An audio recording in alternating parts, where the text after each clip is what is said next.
आज की वीडियो का हमारा टॉपिक है सरफेस एरिया और वॉल्यूम। आज हम सीखेंगे वॉल्यूम और सरफेस एरिया के बारे में। ये दोनों 3D शेप्स के इम्पॉर्टेंट कॉन्सेप्ट हैं, लेकिन अक्सर स्टूडेंट्स इनमें कंफ्यूज हो जाते हैं। तो हम इजी एग्जांपल से इन दोनों में डिफरेंस सीखेंगे। तो सबसे पहले हम बात करते हैं सरफेस एरिया की।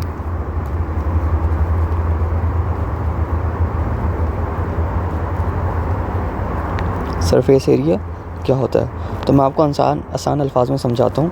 सरफेस एरिया का मतलब होता है किसी भी 3D शेप का बाहर वाला टोटल एरिया। मतलब अगर हम उस शेप को कवर करें, रैपिंग करें पेपर से, तो जितना पेपर लगेगा वो उसका सरफेस एरिया होगा। यानी अगर हमारे पास कोई गिफ्ट बॉक्स है, ठीक है, अगर हम उस गिफ्ट बॉक्स को एक गिफ्ट पेपर से रैप करना चाहें, तो जितना पेपर यूज़ होगा वो उसका सरफेस एरिया होगा। तो सरफेस एरिया की अगर हम सिंपल डेफिनेशन देखें तो उसकी डेफिनेशन होगी कि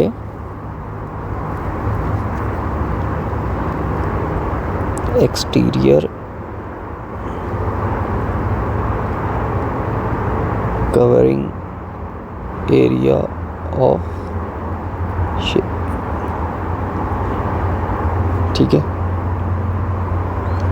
एग्जाम्पल अगर हम इसकी देखें तो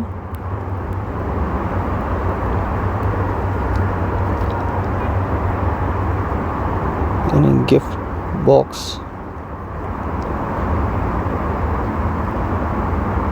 रैपिंग, यानी गिफ्ट बॉक्स को रैप करने के लिए जितना पेपर यूज़ होगा, ठीक है, वो जो पेपर है उसका सरफेस एरिया होगा।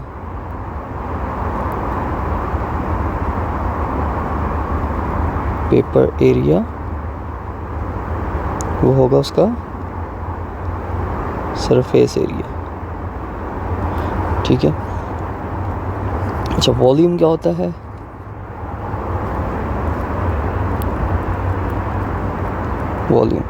वॉल्यूम का मतलब होता है किसी भी 3D शेप के अंदर का स्पेस। मतलब अगर हम उस बॉक्स को या किसी भी गिलास को पानी से भरें या किसी भी चीज़ से भरें, तो जितनी क्वांटिटी उस शेप के अंदर आएगी वो उसका वॉल्यूम होगा।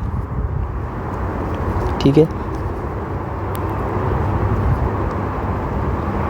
इंटीरियर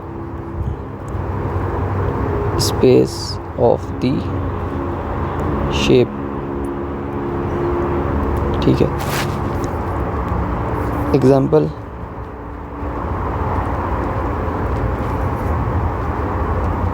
गिलास ऑफ जूस।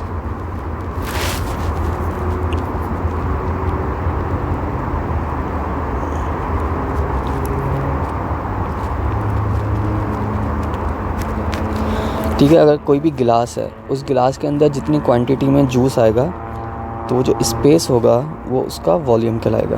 अब यहाँ पे देखें, मेरे पास दो शेप्स हैं। ठीक है, एक ये क्यूब शेप है, एक ये शेप है क्यूब। ठीक है, इस क्यूब को रैप करने के लिए जितना पेपर हम यूज़ करेंगे, ठीक है, यानी इसकी एक्सटीरियर जो बाउंड्री है उसको रैप करने के लिए जितना पेपर यूज़ होगा वो उसका सरफेस एरिया कहलाएगा, कि इस क्वांटिटी के अंदर हम पेपर को यूज़ कर रहे हैं। ठीक है। सेकंड हमारे पास क्या है? वॉल्यूम। अब ये एक गिलास है, या आप इसको एक सिलेंडर लीजिए। ठीक है, ये सिलेंडर अंदर से खाली है। ठीक है, इस सिलेंडर को फिल करने के लिए जितनी क्वांटिटी के अंदर आप पानी यूज़ करें या कोई भी चीज़ यूज़ करें, तो वो जितनी क्वांटिटी के अंदर वो लिक्विड आएगा वो उसका वॉल्यूम कहलाएगा। ठीक है, कि यानी इतनी क्वांटिटी के अंदर इसके अंदर लिक्विड आ सकता है, वो उसका वॉल्यूम कहलाएगा। तो कुछ फार्मूलाज देख लेते हैं। फार्मूलाज, तो सबसे पहले क्यूब। ठीक है, क्यूब की अगर हम साइड लें ए, तो इसका सरफेस एरिया क्या होगा? 6a² और उसका वॉल्यूम होगा a³। ठीक है, अगर हम सिलेंडर की बात करें, ठीक है,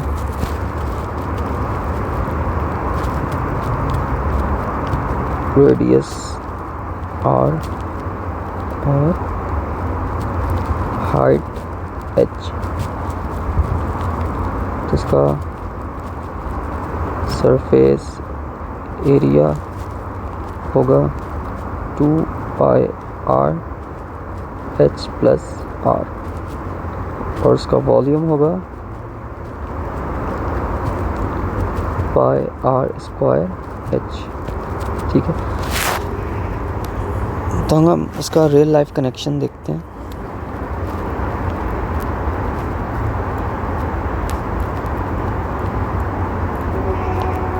रियल लाइफ कनेक्शन, तो सबसे पहले हम बात करते हैं सरफेस एरिया की। सरफेस एरिया में हमारे पास क्या है कि अगर हम किसी भी वॉल को पेंट करना चाहें, वॉल, ठीक है, वाटर टैंक या कार पॉलिश, तो ये सरफेस एरिया के एग्जांपल्स हैं। ठीक है, अगर हम वॉल्यूम की बात करें,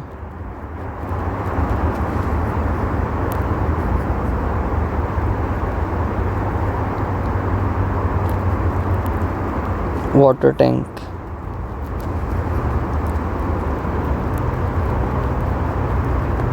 स्विमिंग पूल,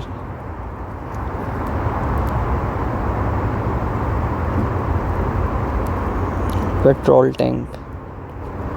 ठीक है, यानी वाटर टैंक को फिल करने के लिए जितनी क्वांटिटी में पानी यूज़ होगा, या स्विमिंग पूल को, या पेट्रोल के टैंक को, तो जो क्वांटिटी है वो उसका वॉल्यूम कहलाएगी, यानी इतनी क्वांटिटी के अंदर उसके अंदर लिक्विड आ सकता है। इसी तरह सरफेस एरिया कि एक वॉल है या वाटर टैंक या कार पॉलिश है, इसको पेंट करने के लिए, वॉल को पेंट करने के लिए जितनी क्वांटिटी में वो पेंट यूज़ होगा वो उसका सरफेस एरिया कहलाएगा। ठीक है, तो दोस्तों सिंपल रूल जो है आप याद रखें, सरफेस एरिया यानी बाहर का कवरिंग एरिया, और वॉल्यूम यानी अंदर का स्पेस। तो उम्मीद है आपको सरफेस एरिया और वॉल्यूम का डिफरेंस समझ आया होगा। अगर आपको कोई क्वेश्चन हो तो आप मुझसे कमेंट में पूछ सकते हैं। Thank you.